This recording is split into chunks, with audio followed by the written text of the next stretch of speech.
If you can dodge a wrench, you can dodge a ball. What?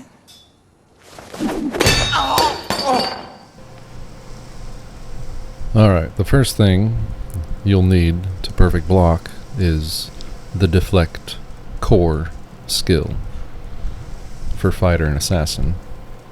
And for Mystic Knight, you'll need the reflect core skill unlocked. Without those unlocked, you're not going to do anything.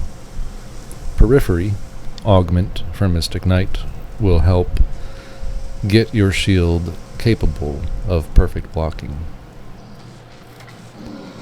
That's a hold too early, and you're just simply blocking. It's not timed. That's a timed block, a timed perfect block.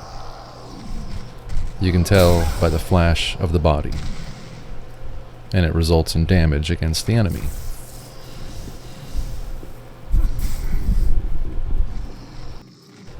And with a riposte equipped, if you hold too early, very minimal damage. You're not getting the riposte, you're not getting a perfect block.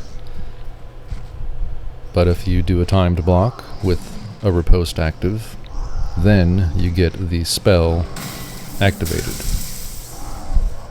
and you do great damage.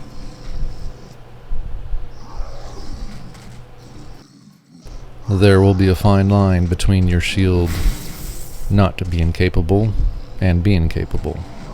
This kite shield is not capable, and not each attack is the same. The right arm swing is stronger than the drop kick, so some shields can perfect block the drop kick, but cannot perfect block the right arm swing. Adding on a different shield with slightly higher stagger, and that's the number that you're looking for, is the stagger and knockdown. Now a drop kick is going to do it, because this time I have the periphery on the kite shield.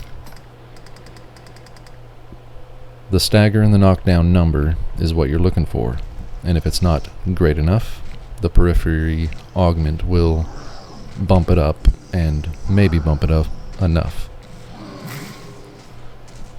That was a perfect block, but no damage against the enemy.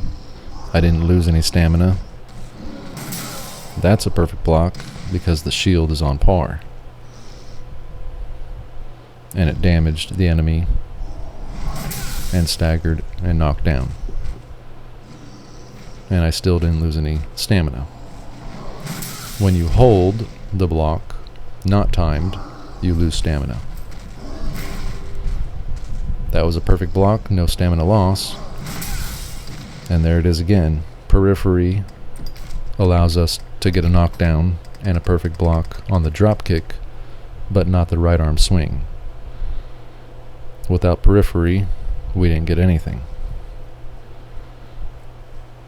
And as far as training for perfect block, start on weaker enemies, find some goblins, single one or two of them out, and then just practice perfect block. Make sure your shield is on par to handle the target's attacks.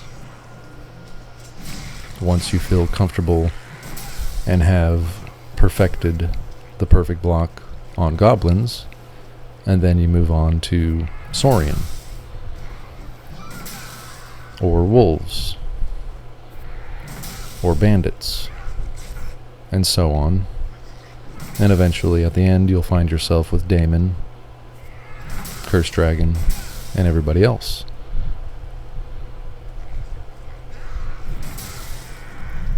It really comes down to predicting and convincing certain attack animations. If you don't know what the attack is going to be, you can't really time the block so well. That's when you rely on luck.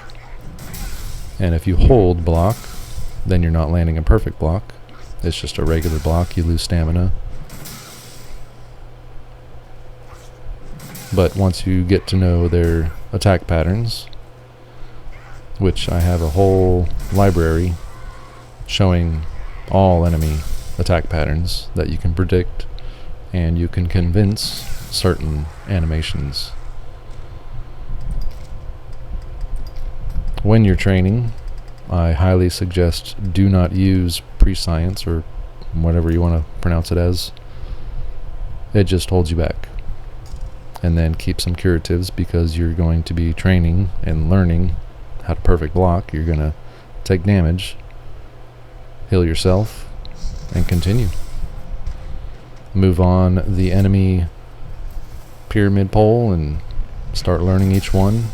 Once you feel comfortable, move on to the next.